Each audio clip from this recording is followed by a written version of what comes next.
warahmatullahi wabarakatuh. Perkenalkan, nama saya Mutiara Dica Amalia dengan NIM 20207010279 dari Fakultas Psikologi kelas KHI. Saya di sini akan mempresentasikan tentang materi paragraf. Paragraf melatar belakangi perbedaan antara paragraf dan kalimat. Paragraf atau alinea adalah suatu bentuk bahasa yang biasanya merupakan hasil penggabungan beberapa kalimat. Dalam upaya menghimpun beberapa kalimat menjadi paragraf, yang perlu diperhatikan adalah kepaduan dan kesatuan. Pengertian paragraf atau alinea adalah sebuah satuan pikiran yang membahas satu gagasan melalui sebuah rangkaian kalimat yang saling berhubungan. Kalimat-kalimat yang berhubungan untuk membicarakan satu topik tertentu, itulah yang disebut paragraf. Paragraf itu mempunyai struktur. Struktur paragraf ada 3. Yang pertama alinea pembuka, yang kedua alinea tubuh, yang ketiga alinea penutup. Alinea pembuka adalah alinea yang diletakkan pada awal tulisan. Alinea tubuh terdapat di dalam alinea pembuka tersebut ke dalam alinea-alinea berikutnya. Dan yang terakhir alinea penutup yang terletak pada alinea akhir bagian simpulan. Setelah struktur paragraf, ada jenis-jenis paragraf berdasarkan pola penalaran. Yang pertama ada paragraf deduktif, yang kedua paragraf induktif, yang ketiga paragraf deduktif dan induktif atau campuran, yang keempat paragraf ineratif, dan yang terakhir paragraf naratif. Paragraf deduktif merupakan paragraf yang kalimat utamanya terletak di awal paragraf, dan untuk kalimat penjelasnya diletakkan setelah kalimat utama.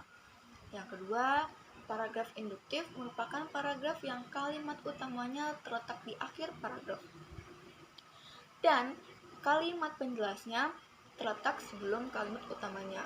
Yang ketiga, paragraf deduktif dan induktif atau campuran merupakan paragraf yang kalimat utamanya terletak di awal dan di akhir paragraf, sedangkan kalimat penjelasnya berada di tengah-tengah paragraf.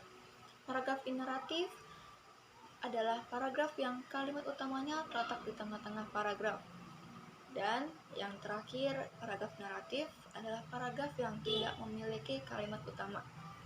Selanjutnya ada jenis-jenis paragraf berdasarkan gaya pengungkapan. Yang pertama, paragraf narasi. Paragraf narasi merupakan gaya pengungkapan yang bertujuan menceritakan atau mengisahkan rangkaian kejadian atau peristiwa, baik peristiwa nyata maupun rekaan, atau pengalaman hidup berdasarkan perkembangannya dari waktu ke waktu, sehingga tampak seolah-olah pembaca mengalami sendiri peristiwa tersebut. Yang kedua ada paragraf deskripsi. Paragraf deskripsi adalah paragraf yang isinya menggambarkan suatu objek atau suatu keadaan sejelas-jelasnya dengan melibatkan kesan indera. Yang ketiga ada paragraf eksposisi. Paragraf eksposisi adalah paragraf yang bertujuan untuk menginformasikan sesuatu sehingga memperluas pengetahuan pembaca. Keempat, paragraf persuasi. Paragraf persuasi adalah paragraf yang berisi ajakan. Yang kelima, paragraf argumentasi. Paragraf argumentasi bertujuan untuk membuktikan pendapat penulis agar pembaca menerima pendapatnya. Dan ada pola pengembangan paragraf. Yang pertama ada kronologi. Kronologi disusun menurut susunan waktu. Pada umumnya, pola ini dipakai dalam paragraf naratif. Yang kedua, ada klasifikasi. Klasifikasi merupakan pengelompokan sesuatu berdasarkan kesamaan dan perbedaan sifat, ciri, dan karakter. Yang ketiga, ada definisi. Definisi digunakan apabila seorang penulis bermaksud menjelaskan suatu istilah yang mengandung suatu konsep dengan tujuan agar pembaca memperoleh pengertian yang jelas dan mapan mengenai hal itu. Yang keempat ada analogi.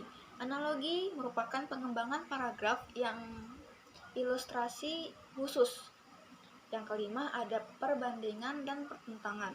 Perbandingan dan pertentangan merupakan suatu cara yang digunakan pengarang untuk menunjukkan kesamaan atau perbedaan antara dua orang, objek, atau gagasan dengan bertolak dari segi-segi tertentu. Terus yang keenam ada sebab dan akibat. Mengandung suatu paragraf mungkin berupa satu sebab dengan banyak akibat atau banyak sebab dengan satu akibat.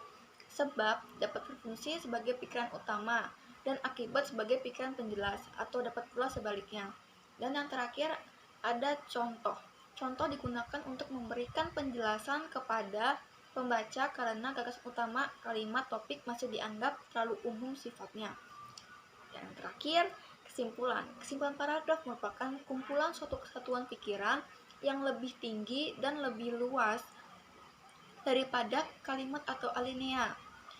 Alinea merupakan kumpulan kalimat, tetapi kalimat yang bukan sekedar berkumpul, melainkan berhubungan antara yang satu dengan yang lain dalam suatu rangkaian yang membentuk suatu kalimat. Demikian materi dari saya, kurang lebihnya mohon maaf.